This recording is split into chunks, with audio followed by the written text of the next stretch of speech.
Coming to you live from Rupavahini's News Studios. I'm Dilanjali Ananda. And I'm Niket Karunaratne. We'll start off with the headlines as usual.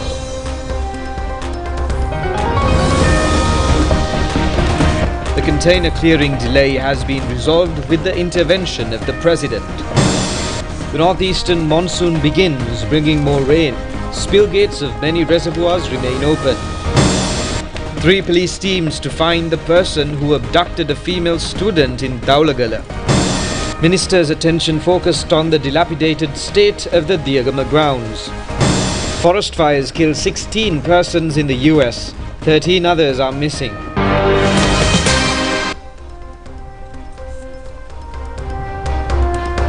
Now for this and other stories in detail.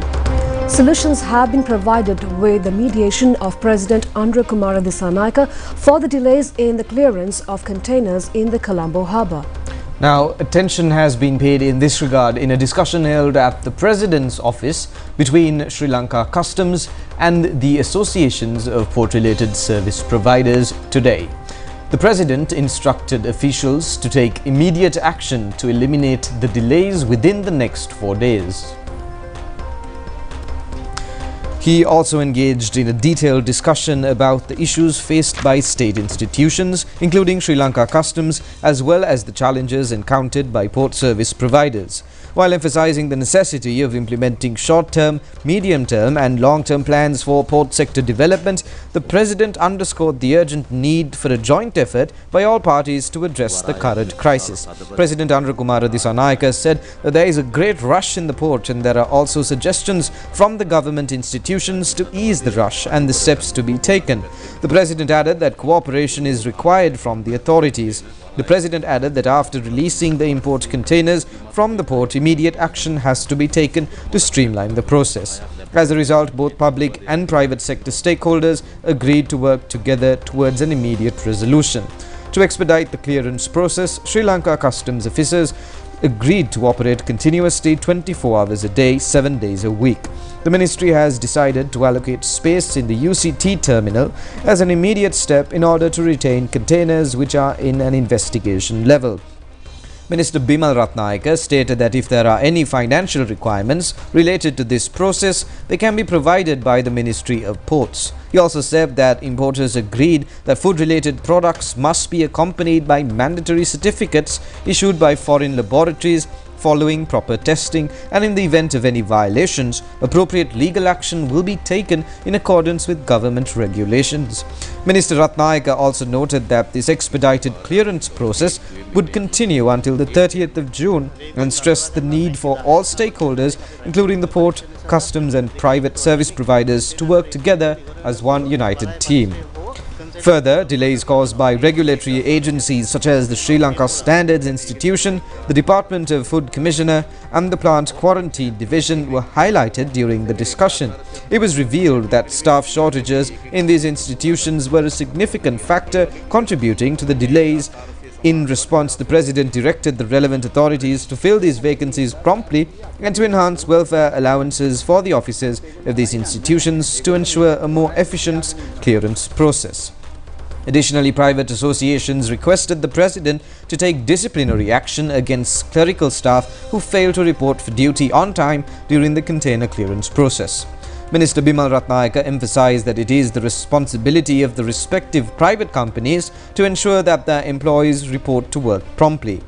A decision was made to reduce the period during which containers can be stored within the port premises without charge to 2 days. Furthermore, it is anticipated that this period will be further reduced to 1 day starting from June.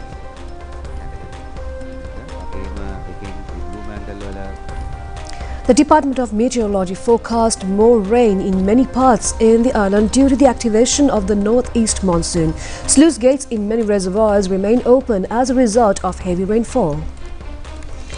2 sluice gates in the Rajangan Reservoir has been lifted by 2 feet each to facilitate a flow of 1,200 cubic feet of water in a second to the Kalaoya. Each of the 2 spill gates of the Angamo Reservoir has also been lifted by 2 feet each to release the waters to the Kalaoya. sluice gates of 3 tanks belonging to the Veerakatiya Regional Irrigation Office in Hambantota have also been opened to release the excess rainwater. 2 sluice gates of the Kiramavarapitia Reservoir were also opened by 1 feet each. 3 sluice gates of Murtavela Reservoir also remain open. Our correspondents say many tanks have started overflowing in the Vaunia district. As a result of catchment areas receiving more rainfall, 4 sluice gates of the Ratkinda Reservoir in Ulhitia were opened this morning. Officer in charge of the reservoir, Deepta Jayasekara, said that all 7 of the sluice gates were now operating. Gaul is also reported to be receiving intermittent rainfall. The Rita Meteorology points out that there is a tendency of the wind speed at the sea beyond the beaches from Colombo to Kankasantore via Putlam increasing at times to 50 to 60 kilometers per hour. The Met report further says, therefore, that sea areas would turn rough from time to time.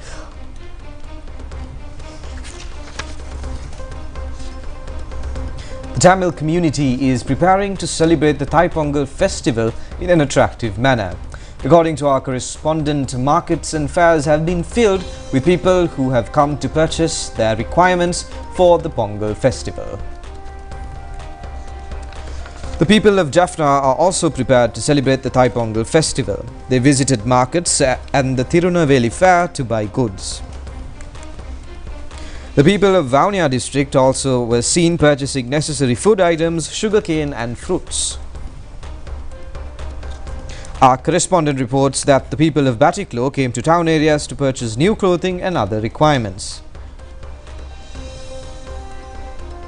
People of Trincomalee district are eagerly awaiting to celebrate the Thai Pongal festival this year. People of Ampara were also seen purchasing necessary items for the Pongal festival. In the meantime, people of the Hatton area were also seen preparing to celebrate the Pongal festival. According to our correspondent, markets and fairs of the area were full of people who came to purchase their requirements for the celebrations.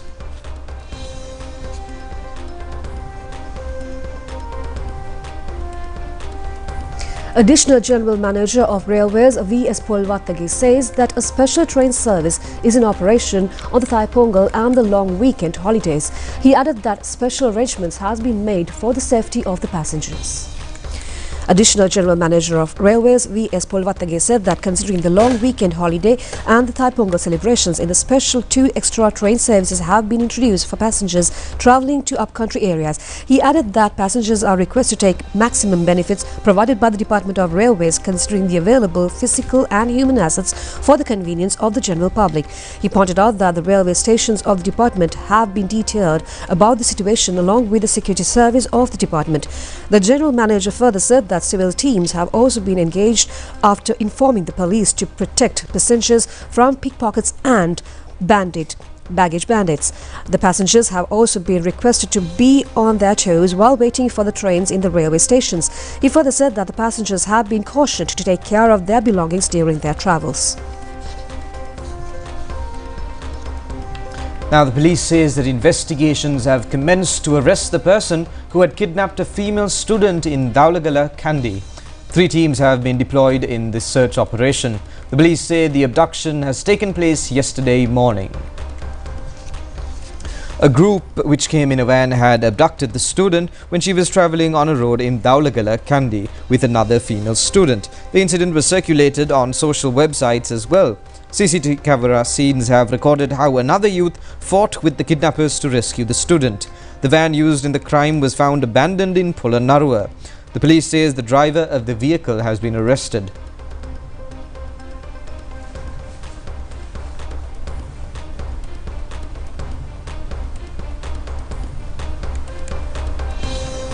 Senior Superintendent of Police Media spokesman and attorney-at-law Buddhika Manatunga said that the main suspect of the incident is reported to be a son of the brother of the father of the female student's victim. He further says the suspect was expecting to marry the student, but a problem has arisen and therefore he had planned to kidnap the female student. The police media spokesman also said that 3 police teams have been deployed to find the student and to arrest the main suspect. Now, apart from cricket, athletics has been the sport which provided with the highest number of international victories for Sri Lanka. The highest victory of Sri Lanka in athletics in the recent past has been the silver medal Susantika Jayasinghe won in the 200-meter event at the Sydney Olympics in year 2000. Sri Lanka needs international level facilities in order to achieve such victories. Sugatadasa Stadium has been the first stadium constructed to provide international level training for athletes of this country. In year 2010, the then government constructed the Diyagama Mahinda Rajapaksa Stadium with the expectation of achieving victories for Sri Lanka at international level. A synthetic track including 9 lanes and space for football and rugby had been allocated in this stadium. It has been described as a stadium where about 3,000 could watch games at a time. Since then, the Diyagama Mahinda Rajapaksa Stadium has been in a pathetic condition. The present Minister of Sports, Sunil Kumar Gamage, Deputy Minister Sugat Tilakaratne, Deputy Minister of Youth Affairs, Eranga Gunasekara, recently joined in an inspection tour of the Diyagama Stadium. Accordingly, they had called a media briefing yesterday.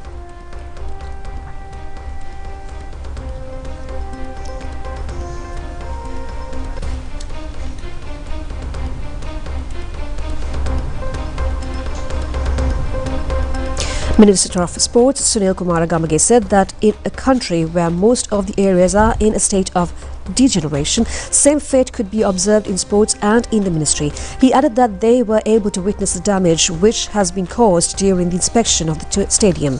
The minister also pointed out that although there is a swimming pool available, it is not in a state which can be utilized properly. A huge wastage has been committed to the money of the general public in billions. A generator worth millions of rupees had also been abandoned. The minister was of the opinion that these institutions have not carried out their duties in a proper manner, and those who were in charge previously have not been responsible for the state of the affairs. A separate investigation will be conducted into the entire episode in the future.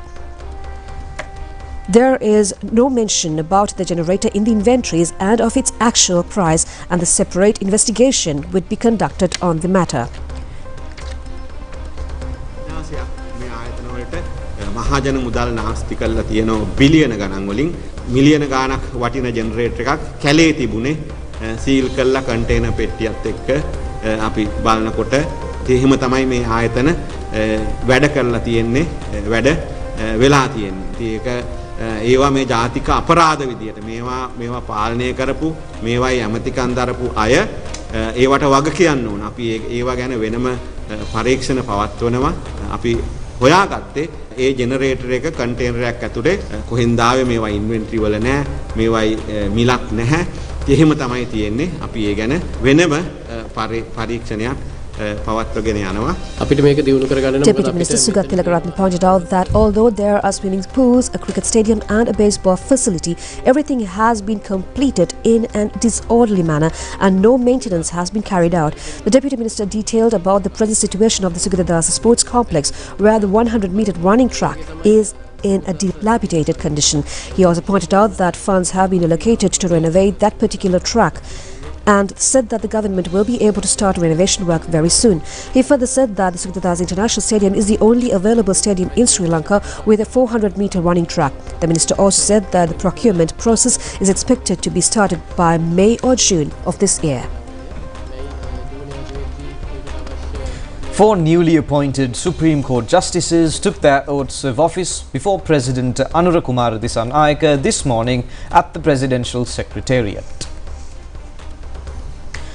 Accordingly, the Court of Appeal Justices RMS Rajakaruna, Menaka Vijay Sundara, Sampath B. Abekon and MSKB Vijay Ratna were sworn in as Supreme Court Justices during the ceremony presided over by the President. Secretary to the President, Dr. Nandika Sanath Kumanayaka, was also in attendance on this occasion.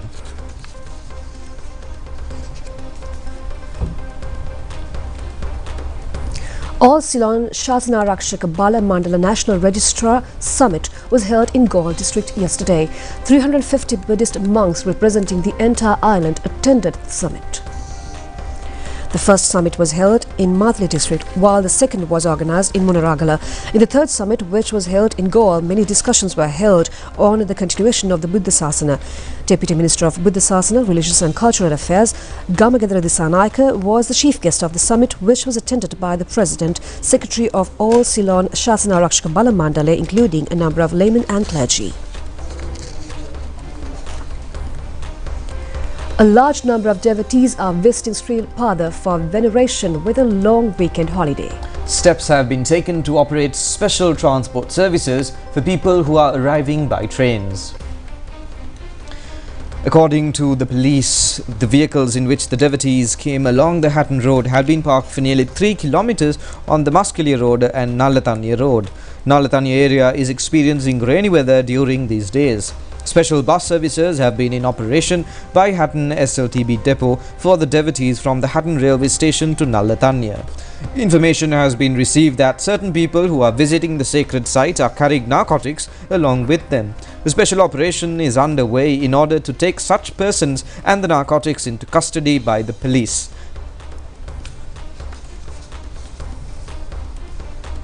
Chief incumbent of Atamasthane, Venerable Pallegama Hemaratna Nayakathera, requests Speaker Dr. Jagat Vikramaratne to utilize his authority to create a conducive parliament. The Nayakathera has made the request when the new speaker called on the Mahanayakathera in Anuradhapura today. The speaker, upon arrival in the ancient city, has visited the sacred Ranvali Mahasaya and engaged in religious observances. Thereafter, he has venerated the sacred Jaya Sri Mahabodhi. The speaker has told the Mahanayakathera that legislation will be brought for a people-friendly administration. Venerable Ithalavat Nuvave, Nyanathilaka Nayakathera, delivering an Anushasana, has also enlightened the speaker on the new developments and changes that have to be taken place in the country.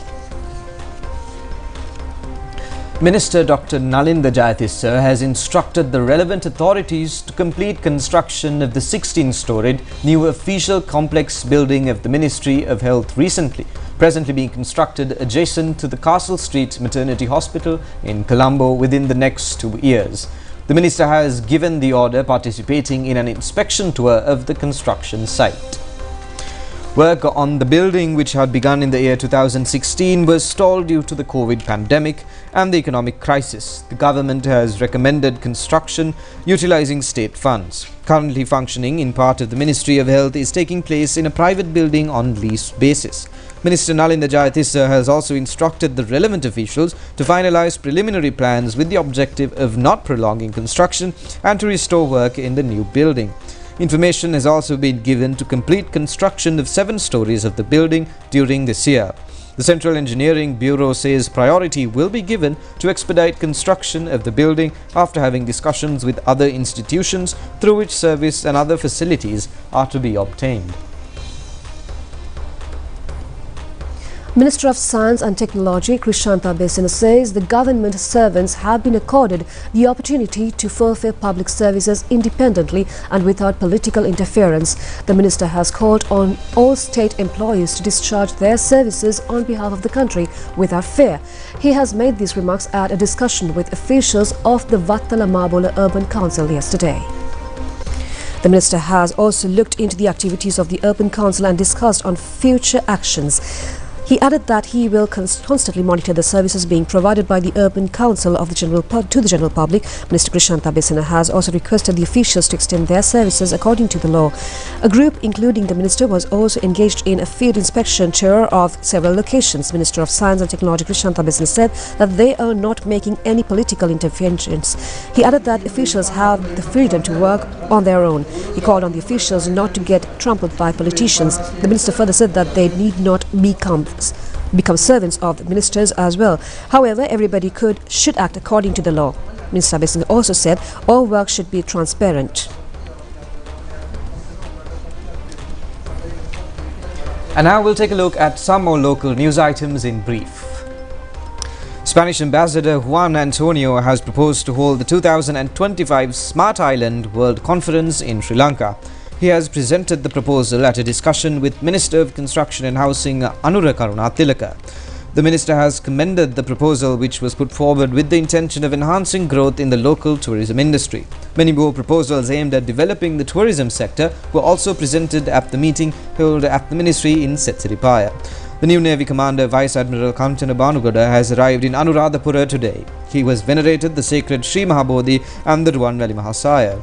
Thereafter, he has met Chief Incumbent of the Atmasthanaya, Venerable Pallegama Hemaratana Nayakathero, and received blessings. A new luxury private bus service with a fleet of 24 buses is being conducted between Colombo and Katunayaka. The service is aimed at facilitating local and foreign tourists arriving at the airport. The service was inaugurated on the 10th of this month.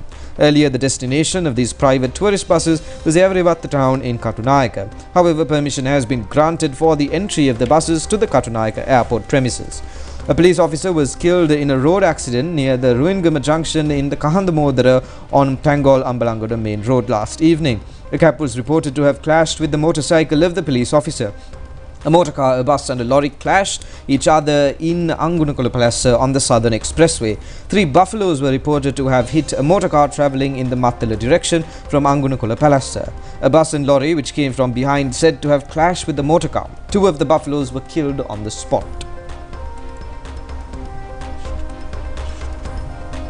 The Navy has taken into custody 2 Indian fishing boats along with 8 fishermen engaged in illegal fishing in the Sri Lankan Sea territory. The raid was conducted in the Sea of North Mannar last night. Measures have been taken to hand over the 2 crafts with the fishermen to the Office of the Assistant Director of Fisheries in Kilinochchi for legal action.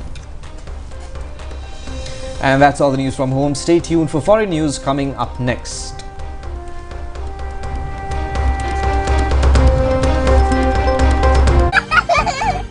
Dua, did you brush your teeth? Yes, ma'am.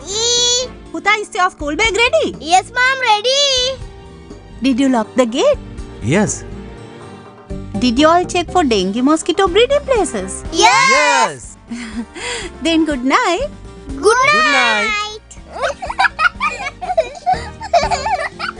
Exactly. Every day, everybody. Focus for dengue control.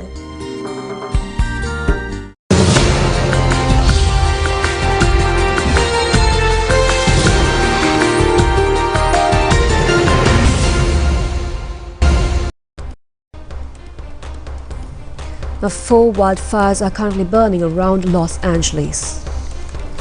At least 16 people have been killed so far, 11 attributed to the Eden fire and 5 of the Palisades, while 13 others are missing. Malibu has lost 1/3 of its eastern edge, the city's mayor says, and a resurgence of winds could complicate efforts to knock back the flames. The largest fire, Palisades, is spreading east and now threatens the wealthy neighborhood of Brentwood, where evacuation orders have been issued. Los Angeles police say that at least 20 people have been arrested for looting evacuated homes in Los Angeles, including 2 people who posed as firefighters. People across Los Angeles have lost their homes, businesses and personal items, and many have already started trying to rebuild what they have lost. People who have either lost their homes or are displaced by 5 evacuation orders say price gouging incidents are preventing them from finding new accommodation. The Palisade fire has destroyed about 5,300 structures, including at least 426 houses. About 35,000 homes and businesses have no electricity in Los Angeles, according to a site that tracks blackouts. The largest fire in the Palisades is now more than 20,000 acres, although firefighters have made modest progress in increasing containment. Winds are picking up again around Los Angeles into early today. Prima Kutumi. Fantamai.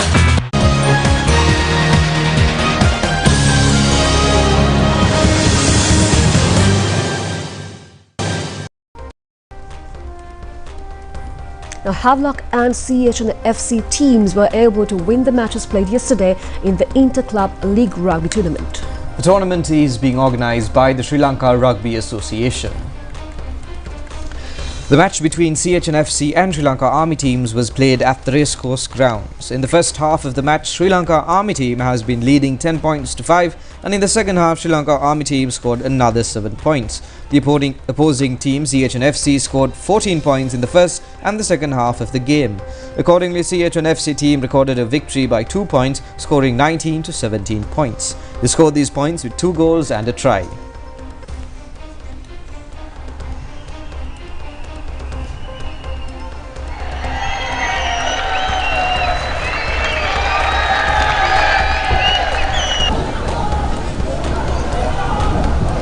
The match between Havelock and Sri Lions was played at the Havelock grounds. In the first half, Havelock players were in the lead with 31 points to 3, and in the second half, Havelock team scored another 12 points. Sri Lions were only able to score 10 points, and the Havelock team won the match accordingly 43 points to 13. They scored their points with 4 goals and 3 tries.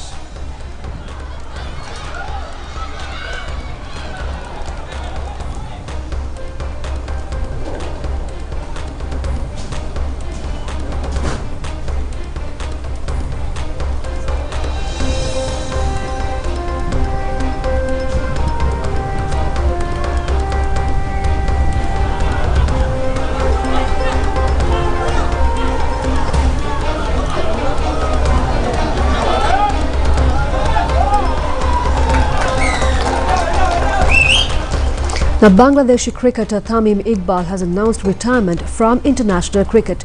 He has mentioned same on previous occasions too. Tamim Iqbal had previously announced his retirement in July 2023 following continuous failures of Bangladesh cricket team.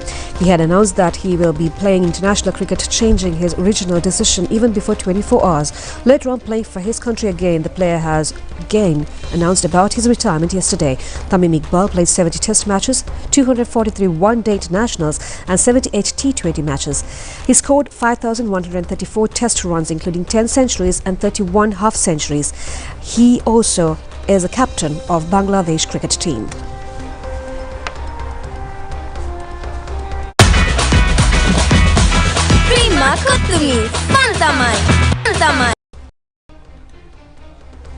And that's all the news we have from home, and we'll be joining tomorrow at the same time, so tune in for ChannelEye News at 9 p.m. tomorrow. I'm Dulanjali, together with Niket, signing off. Good night. Good night.